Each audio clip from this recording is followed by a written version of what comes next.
Loki, o deus da trapaça, tinha muita maldade dentro de seu coração, e ele parecia não desejar mais conter todo este mal apenas para si mesmo. Por isso ele tramou a morte de Balder, o mais amado entre todos os deuses.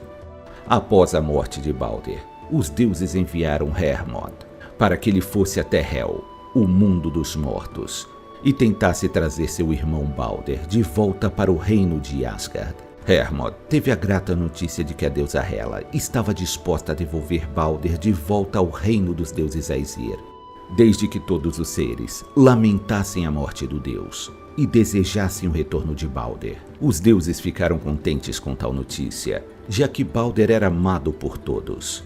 Assim, todos os seres foram convocados para confirmar seu desejo de ter o querido deus de volta. E todos confirmariam seu desejo de ver Balder novamente. Mas os deuses ficaram sabendo que uma giganta que vivia nas montanhas não desejava o retorno do deus. E por causa dela, Balder não poderia retornar, para a tristeza de todos os seres. Mas não demoraria muito tempo para que os deuses descobrissem que na verdade a giganta sem coração se tratava de Loki disfarçado. O deus da trapaça já havia cometido todo tipo de travessuras e maldades, mas esta última havia ultrapassado os limites da paciência dos deuses.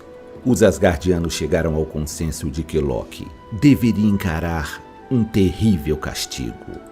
Loki fugiria da fúria dos deuses e se esconderia nas montanhas próximas a um poço onde nadavam salmões. O deus tomou a forma de salmão e se misturou entre os peixes, para que desta forma não fosse encontrado pelos deuses. Odin, o pai de todos, do alto de seu trono, era capaz de ver o mundo todo, e não demoraria até que ele descobrisse o esconderijo de Loki. O deus trapaceiro sabia que os deuses acabariam encontrando seu esconderijo, e por isso ele pensou como eles tentariam capturá-lo. Uma isca e um anzol seria subestimar a inteligência dos deuses. Loki refletiu mais um pouco e descobriu que a combinação de barbantes poderia formar uma trama capaz de capturar um peixe. Loki confeccionou tal instrumento para ver se funcionaria e criou a primeira rede de pesca que já existiu.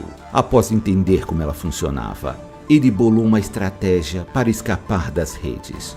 Ao ver que os deuses se aproximavam, Loki jogou a rede no fogo e pulou novamente no rio. Os deuses viram Loki pulando no rio, mas não faziam ideia de como iriam capturá-lo. Kvasir encontrou vestígios da rede que não chegaram a queimar completamente e entenderam para que aquela invenção de Loki serviria. Os deuses confeccionaram mais redes e usaram-nas para tentar capturar o trapaceiro. Loki tentou escapar de todas as formas das diversas redes jogadas pelos deuses, e por vezes ele saltava para fora d'água. Thor então pensou que se um urso consegue pegar um salmão em pleno salto, ele também seria capaz. Então, quando Loki, em forma de peixe, saltou mais uma vez, Thor estava preparado para agarrá-lo. Loki foi capturado por Thor e posteriormente arrastado pelos deuses até uma gruta, onde ele receberia seu merecido castigo. Lá ele foi amarrado e aprisionado. As vísceras e tendões de 2 filhos de Loki foram usados para amarrar o deus trapaceiro.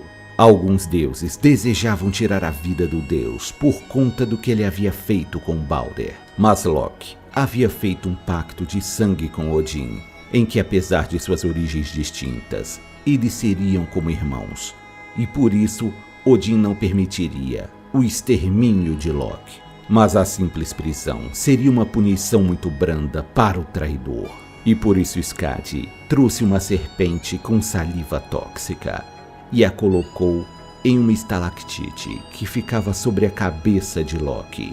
Quando a serpente salivava, seu veneno caía sobre o traidor, queimando sua pele e causando uma enorme dor. Loki tinha uma esposa que se chamava Sigyn, que ficaria ao lado do marido, enquanto ele deveria suportar sua punição. A fiel Sigyn tentava aliviar o sofrimento de Loki, coletando o veneno que caía da boca da cobra com uma tigela. Com o passar do tempo, a tigela ficava cheia e Sigyn se afastava para esvaziar o recipiente. Enquanto isso, o veneno voltava a cair na pele de Loki, que gritava de dor. A esposa dedicada voltava o mais rápido possível para seu posto, onde ela tentava amenizar o sofrimento de seu marido.